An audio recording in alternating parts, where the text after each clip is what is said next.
Okay. Una-una, nagpapasalamat po kala Sir Mark, kala Boss Anton, kala Ma'am, kala Sir, for giving me this opportunity. So, para sa akin isang atleta, sobrang thankful, sobrang, blessed.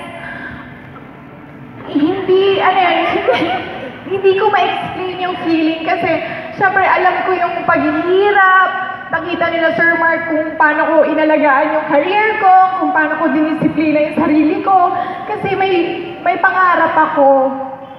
At yung pangarap na yon, isa sila doon sa nag-mold na para ma-achieve ko yung pangarap na yon. So way back 2004, isa lang akong batang nangangarap na isang araw makakapaglaro sa isang magandang university.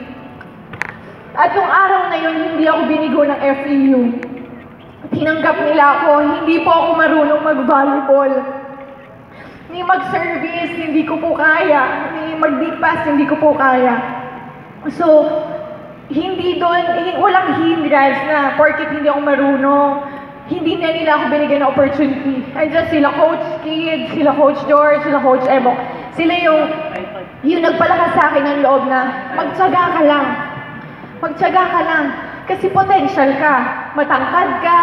At andun yung dedication mo sa trabaho mo. So, nung kasabay ko yung mga teammates ko na nagtatry out, lahat sila marurunong na. Umiiyak ako sa isang corner, sabi ko sa sarili ko, bakit ako hindi ako makapag-spike? Bakit ako hindi ako makapag-serve? Sinabi ko sa sarili ko na isang araw, magagawa ko din yun. Alam mo, hindi ako nagmadali. Nag-train ako mabuti. Gumigising ako ng alas 4 na madaling araw. Mag-LRT kami ng daddy ko. No, magti-training ako ng umaga, magti-training ako ng hapon. Kasi may gusto akong ma-achieve. Gusto kong sa isang araw, mapapanood ako ng pamilya ko na magiging proud sila sa akin. Na alam nila, itong anak ko, nagtsaga to.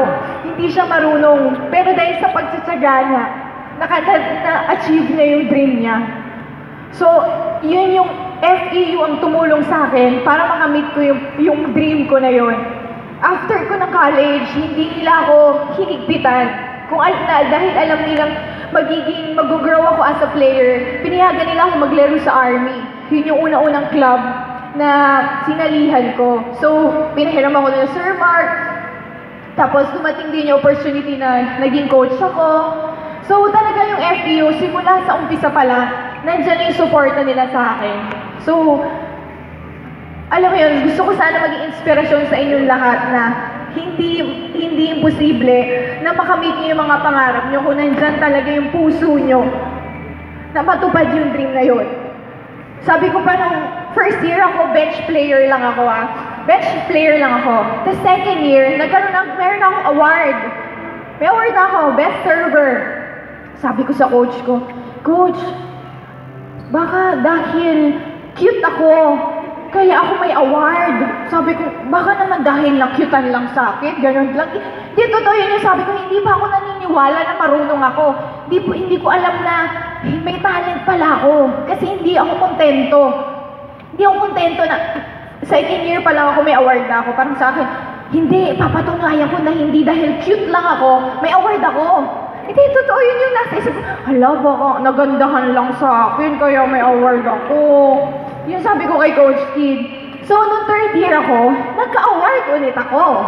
So, best server ulit. So, doon ko na-prove na may talent pala ako. Pero dahil hindi porket nagkaroon ako ng award, nag-stop ako. Hindi ako kontento dun sa award na yun. Dahil gusto ko award ng buong team, hindi individual award. So, sobrang swerte ko din na ang career ko, laging nasa finals, laging nasa Final Four. So, yun yung napangalagaan namin na talagang nasa top 4 kami. Never, dun sa career ko sa FEU, kahit sumasali kami ng Shakey's, lagi kami nasa top 4. So, yun, para sa inyo, yun, sana maging inspirasyon yun na lalong-lalo na grabe yung suporta sa inyo na FEU. Dati wala kaming conditioning coach. Diba? Wala kami gano'n. Tumatakbo lang kami sa school, sa quadrangle.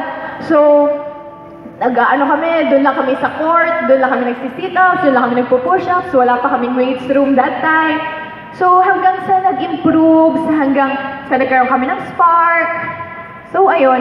So sana, maging inspirasyon ako sa inyong lahat, hindi lang sa mga volleyball players, sa mga co-athletes ko na never give up.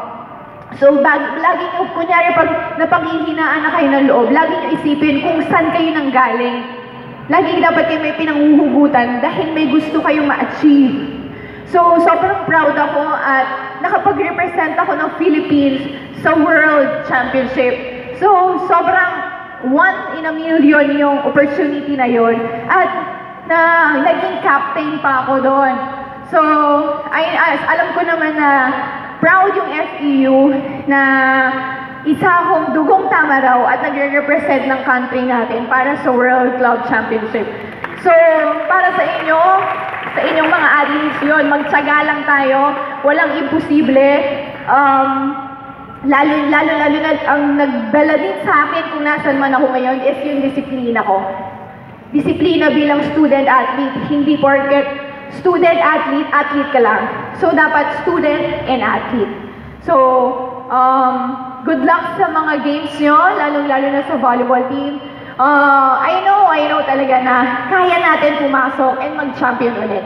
So, andito ako sa inyo, andito ako sa likod nyo para supportahan kayo.